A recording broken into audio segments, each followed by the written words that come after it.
Toute communauté évangélisatrice doit expérimenter que le Seigneur a pris l'initiative. Il l'a précédé dans l'amour, 1 Jean 4,10.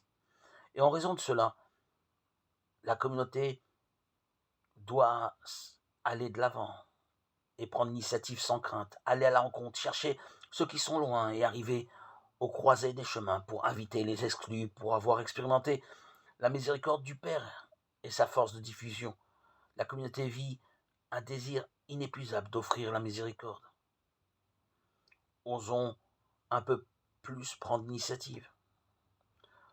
En conséquence, la communauté doit s'impliquer. Jésus a lavé les pieds de ses disciples. Le Seigneur s'implique et implique les siens en se mettant à genoux devant les autres pour les laver.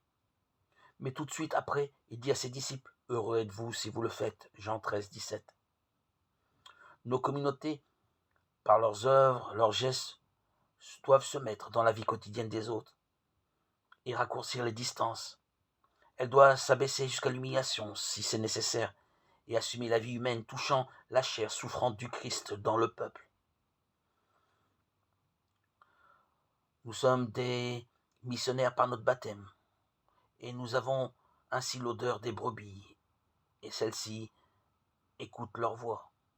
Ensuite, la communauté doit se disposer à accompagner. Elle accompagne l'humanité en tous ces processus, aussi durs et prolongés qu'ils puissent être. Elle peut connaître des longues attentes et la patience est de mise. L'évangélisation a beaucoup de patience et elle évite de ne pas tenir compte des limites. Fidèle au don du Seigneur, elle sait aussi fructifier. La communauté doit être toujours attentive aux fruits, parce que le Seigneur la veut féconde.